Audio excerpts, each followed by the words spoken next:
igualdad, porque tiene que ver con el acceso igualitario a los tratamientos y a los medicamentos, y cómo muchas veces desde las multinacionales, desde las empresas de la industria, farmacológica, digamos, se producen abusos respecto a las patentes, a la propiedad intelectual, y esto genera un desigual acceso a los tratamientos que necesitamos, ya sea para el VIH o para otras enfermedades. Así que, bueno, tenemos el placer de darle la bienvenida a la doctora Lorena Villano. Lorena es además la directora ejecutiva de la Fundación Grupo Efecto Positivo, además de ser una activista y una abogada que está llevando adelante varios proyectos, y me gustaría, para empezar, Lorena, que nos comentes cómo está la situación respecto al tema de patentes, de la propiedad intelectual en nuestro país, qué cosas hemos avanzado y cuáles son las brechas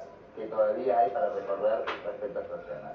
Bueno, gracias por la invitación. Y para responder a tu pregunta, primero lo que hay que comprender es que Argentina, por ser miembro de la Organización Mundial del Comercio, ha tenido que adherir a estándares de protección de la propiedad intelectual que se acordaron en el marco de la Organización Mundial del Comercio, y que en otra década totalmente distinta a la que estamos cursando, hizo que se adoptara una ley de patentes que por primera vez en nuestro país, algo que nosotros no lo teníamos como una costumbre, por primera vez establece patentes, monopolios sobre los medicamentos. Eso trae problemas de acceso a la salud. Es decir, no es lo mismo que haya un monopolio o una patente sobre cualquier otro producto, o sea, es distinta la implicancia de la salud pública que tiene, porque bueno, genera monopolios, exclusividad por 20 años para aquel que es el titular de la patente. Entonces, digamos, esto, como decía José María, trae problemas de igualdad en acceso, ¿no?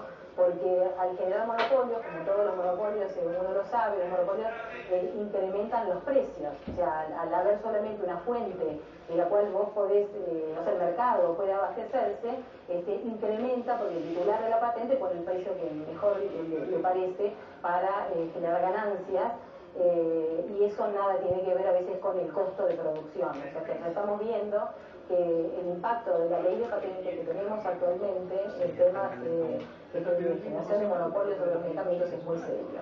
Lorena, cuando tenemos estas leyes y tenemos políticas que van marcando rumbos políticos, siempre me gusta explicar en este tema que cuando los argentinos y argentinas discutimos el no al ALCA y nos posicionamos, era una línea que también venía de la ley de los genéricos, de discutir las patentes, de discutir soberanía nacional, de discutir cómo vamos a discutir desde nuestra soberanía, no solo nacional, sino regional, estas amenazas que vienen bajo la forma de tratados de libre comercio, como el ALCA fue uno, como los que se puedan firmar con otras regiones.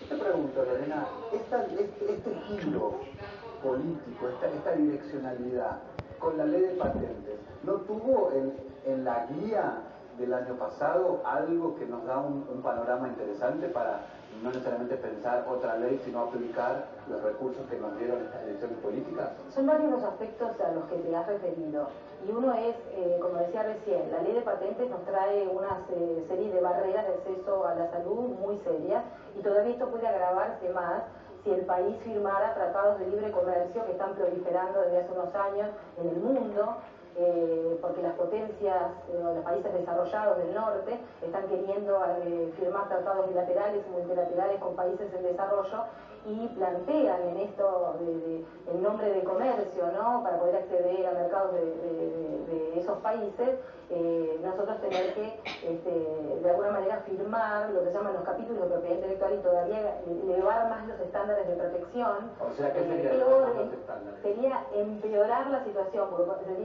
en algunos casos quieren extender el plazo de patente. Yo dije recién, el monopolio por 20 años tiene el titular de una patente, y estos tratados plantean todavía extenderlo y establecer otras medidas que restringirían aún más el acceso a medicamentos. Pero yo quisiera ponerle un poco de esperanza a este tema, porque la ley de patentes tiene lo que se llama las salvaguardas de salud pública, porque si bien establecen estos monopolios, estas patentes, estas restricciones, también hay ciertos mecanismos que permiten que tanto particulares, terceros, como también el gobierno, ejerciendo su rol, pueda flexibilizar un poco esos derechos exclusivos, es decir, no son tan exclusivos, y más cuando está la salud en juego. Hay una resolución que el año pasado se sacó, que es una resolución interministerial que justamente va en el sentido de lo que vos estás planteando. Lorena, ¿nos podrías explicar un poco? Sí, una de las cuestiones que es muy importante es una flexibilidad una salvaguarda de salud muy importante que dejó abierto este tratado de la OMC, es que cada país es soberano y puede establecer cuáles son las cosas que patenta, qué es patentable, es decir, sobre aquellos productos o bienes que va a permitir o no establecer estos monopolios, ¿no? Y estas restricciones.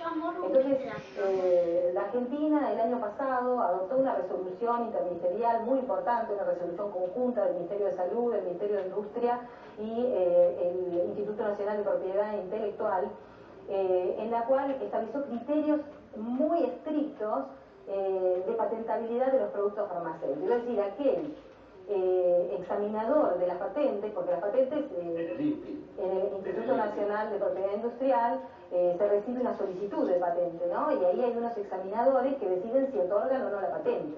Estas guías vienen a dar pautas para que ese examinador pueda rechazar la patente, digamos, por una cuestión de salud pública. Es decir, está en el mundo es casi, o sea, no vemos otro ejemplo como este. ¿Argentina ha utilizado alguna vez ese mecanismo? Argentina, desde que adoptó las guías estas de patentabilidad, las está aplicando. Esto lleva para proteger la salud pública de nuestra población, pero no tiene efecto retroactivo, es decir, hay algunas patentes que digamos, no son alcanzadas porque ya están otorgadas. Hasta que se vence ese plazo. Sí, y tienen que esperar. Pero hay algo en lo cual vos estás enfocándote en estas cuestiones retroactivas como para poder, digamos, flexibilizar estas cuestiones o para tirarlas para atrás. Tenemos instrumentos como son las oposiciones a las patentes, también lo que se llama licencias obligatorias, que bueno, se tienen que adoptar por un decreto presidencial. Las licencias obligatorias. Las licencias obligatorias. Las oposiciones las puede hacer cualquier parte interesada. Claro, por ejemplo nosotros, y que de hecho lo estamos haciendo. Nuestra organización ha tomado el rol para favorecer el acceso a medicamentos, de comenzar a oponer, a solicitudes de patentes que sobre drogas que son claves para tratar el VIH-Sida, también la hepatitis C. Y esto es muy importante porque el INPI, hay que entender que el INPI recibe la solicitud de patente ¿De patente o de prórroga? No, en realidad vamos a hablar de la patente en sí. De arranque. Presenta la solicitud de patente y eso lleva un proceso dentro del INPI. Entonces, es muy importante que venga un tercero a traer argumentos, y más nosotros que traemos argumentos de salud pública, a traer argumentos, a traer pruebas de que en realidad esa patente no debería ser otorgada. Y las guías son de mucha utilidad para esto, porque son argumentos que nosotros tomamos. Y tiene impacto en la industria nacional. Claro, porque cuando uno saca, o sea, el tema de las patentes es que la mayor parte de las patentes que tenemos en nuestro país, diría el 95%, son de multinacionales de otros países. O sea, no son patentes de productores argentinos. Son medicamentos esenciales para la salud. Son medicamentos esenciales para tratar. Para VIH, para cáncer, para todas las enfermedades. A ver, pero si podemos tratar de hacer claro, y además te quiero agregar una pregunta respecto a algo que conozco aquí en Latinoamérica, respecto a uno de los mecanismos que vos mencionaste. Vos decías que en relación a aquellos medicamentos que ya están patentados, retroactivamente podría podríamos hacer dos cosas. Por un lado, la oposición a patentes, digamos, que podría estar, claro, de post-otorgamiento, digamos, que la podría motorizar inclusive, o sería motorizado por la sociedad civil en este caso, y que es lo que de alguna manera vos estás emprendiendo adelante con algunas drogas en particular. Y por otro lado, hablaste de las licencias obligatorias, que tengo entendido que en Latinoamérica hay un país que ya ha hecho algo que tiene que ver con las licencias obligatorias. Totalmente, es muy importante este antecedente que tenemos en la región. No hay muchos casos de licencias obligatorias en el mundo en general. Pocos países han adoptado esta medida, es una medida muy útil. Y sin embargo, en Latinoamérica tenemos a Ecuador, el presidente Correa ha decidido dictar una licencia obligatoria que además se extiende a varios medicamentos, no es específica para uno, o sea que puede todavía quedar abierta y utilizarla para ciertos medicamentos. Recientemente, el año pasado, fue para una droga combinada, que es muy importante porque las patentes sobre una droga y luego sobre otra todavía generan mayor dificultad de combinar una droga para simplificar el tratamiento. Una persona prefiere tomar una pastilla que tomar 10. Claro. Entonces, mientras para más... nosotros, la adherencia, o sea, reducir la cantidad de las pastillas es una cuestión directamente relacionada con nuestra calidad de vida. Y es necesario trabajar en ese sentido, pero las patentes nos ponen obstáculos. Porque a lo mejor una droga está en dominio público, pero la otra que necesitamos combinar para simplificar el tratamiento está patentado. Entonces no es posible fabricar un genérico. ¿Qué es esto? Cuando hablamos de monopolio, hablamos de que no hay competencia. Y cuando hablamos de patentes, hablamos de que solamente el producto original. Entonces, nuestra política, la que vos te referías antes de genérico, ¿no?, que se adoptó hace unos años atrás. Porque me parece que de alguna manera en la línea de tiempo, en la línea de decisiones, tenemos que reconocer desde dónde venimos también. Y esa ley de genéricos puso en discusión, y hay que decir que nosotros hemos militado mucho, por ejemplo, la implementación de la ley de genéricos y los controles de calidad probada para que nosotros podamos no discutir los medicamentos genéricos sobre VIH que nosotros sabemos que tienen calidad, porque hemos sido muy fuertes en eso, ¿no es cierto?, durante los 90. Por supuesto. Derribando las patentes, o sea, eliminando esta barrera de las patentes, podríamos tener producción local, que de hecho hay sobre algunas drogas, pero las patentadas, esas no podemos, ya los productores no tenemos capacidad industrial en el país. Tenemos un sector farmacéutico importante, pero el tema es que no podemos fabricar, tenemos la capacidad de hacerlo, pero no lo podemos hacer porque tenemos estas barreras de la propiedad intelectual. Pero sí lo podemos discutir porque tenemos la herramienta que mencionabas. Claro, o sea, lo que estamos llamando justamente a tomar conciencia de la necesidad de usar estas salvaguardas que tiene la ley de patentes, porque necesitamos resolverlo. Nos preocupa la sustentabilidad de los programas de provisión de medicamentos. ¿Qué riesgo hay para la sustentabilidad? Vamos a explicarlo a la gente. El presupuesto nacional de SIDA es de 360 millones y el 90% en Argentina. Y ¿qué porcentaje se utiliza para medicamentos? El 97% de ese presupuesto se utiliza para comprar medicamentos. ¿Qué impacto tiene sobre ese 97% del total? O sea, casi todo se utilizan medicamentos. Conquista nuestra. Ahora, para sostener esa conquista a lo largo del tiempo, para hacerlo sustentable, para que no tengan la posibilidad de quitarnos ese derecho, tenemos que discutir el acceso a precios y a la fabricación nacional. Claro, y a la fabricación nacional, son las dos cosas. ¿Qué impacto tiene? ¿A qué te referís el impacto? Si discutiéramos patentes, ¿tenés algún ejemplo que nos pudiera decir cuánto ahorraríamos? Bueno, en realidad la incorporación de genéricos y la competencia de genéricos en el mercado sin duda baja los precios y esto está probado. Es más del 50%. Sí, hay reducciones del 58% en Brasil. O sea, le podríamos dar medicamentos. Siempre decimos, del total de las personas que tienen VIH en Argentina, ¿cuántos no conocen su resultado?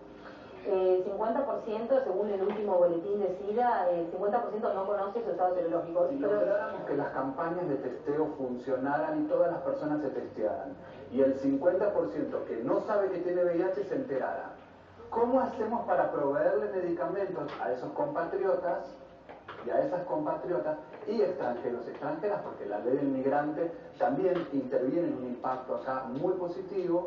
¿Cómo hacemos? Justamente estás yendo al punto de nuestra preocupación. porque a partir de estos datos, de que el 50% de las personas no conoce su estado serológico, el gobierno, el Programa Nacional de SIDA, la Dirección Nacional de SIDA en realidad, está promoviendo testeos. Entonces, claro, entonces va a haber más diagnóstico de más personas que sean elegibles para hacer el tratamiento. Entonces, claro, y entonces, ¿cómo vamos a hacer con estos precios? Yo te voy a dar un ejemplo. En algunos casos, por tratamiento, estamos pagando $5.000, $6.000, $10.000 por persona por año. Esto, si uno lo multiplica por las 43.000 y pico de personas que hay en tratamiento en el país, es muchísimo, es muchísimo. ¿Podríamos estar pagando cuánto, por ejemplo? Bueno, por ejemplo, una de las drogas... ejemplos de que en otros países esas mismas drogas, donde sí se puede hacer, por ejemplo, por las licencias obligatorias que se han entregado o que ha sacado el presidente Correa en Ecuador, digamos, ha permitido que esas drogas, digamos, bajen. Sí, bajen porque... ¿A cuánto? Se va, pero no, esos datos no los han provisto. Pero yo les puedo decir que nosotros trabajamos con lo que se llama el precio de referencia internacional, ¿no? Para comparar lo que nosotros estamos pagando de lo que se podría pagar. Y entonces esos precios en general provienen de la industria de India, porque India, digamos, provee el 80% de los medicamentos genéricos que se consumen en el mundo. O sea, es una gran producción. Entonces, por ejemplo, una droga que nosotros tenemos bajo monopolio por este problema de la patente, acá en Argentina se está pagando el 99% más de lo que encontramos el precio de referencia, es decir, el 1% se paga en la India. Esto es terrible, porque se ve que, o sea, digamos, no hay vinculación entre el costo de producción y el precio. Pero algo tenemos que hacer, porque la misma droga en India o en los países donde le pueden comprar a India, nosotros no podemos por las patentes, le pueden comprar a India, lo pagan como un ibuprofeno, es decir, $100 al año, y no estamos pagando 11.000, o sea, es una locura. No, la verdad que se entiende claramente que de esta manera nosotros podríamos hacer mucho más igualitario el acceso a los tratamientos, a la salud, digamos, de esto se tratan las resoluciones que se han tomado de manera interministerial. Lorena, te queremos agradecer muchísimo, creo que esto nos permite seguir pensando en qué cosas tenemos que seguir construyendo y queremos decir que, bueno, que apoyamos y acompañamos las campañas que vos estás llevando adelante en todo el tema de oposición a las patentes, así que muchísimas gracias, Lorena, por venir y sumarte a este espacio del artículo 16, gracias. Y quiero aprovechar porque estuvimos hablando en el programa de hoy que mañana es el día del donante de sangre y quisiera aprovechar para recordar que respecto a este tema tenemos todavía una brecha que tiene que ver justamente con la donación de sangre, que hay proyectos de ley que todavía están vamos a tocarlo en otro capítulo, que vamos a tocar adelante y que tiene que ver con la construcción también de mayor igualdad para que todos y todas podamos ser también donantes y sumarnos a esto. Yo quería decir que me parece que si tenemos la mejor ley de matrimonio igualitario y la mejor ley de identidad, estas salvaguardas que decís hacen que tengamos el mejor posicionamiento legislativo para discutir el tema en el mundo. Yo quiero agradecer esta invitación y también me gustaría que pudiéramos tocar el tema, como Alex hablaba, de los tratados de libre comercio y otros temas que son importantes, así que agradecemos. Seguiremos adelante. Quiero decirles que ya nos vamos a tener que ir a una pausa. Hemos implementado una nueva tecnología que la vez pasada no sabíamos. Tenemos una pizarra que ahora con la pizarra nos están diciendo que nos tenemos que ir a la pausa. Muchísimas gracias al Senado TV. Seguimos adelante. Pausa. Gracias. Nos vemos el jueves.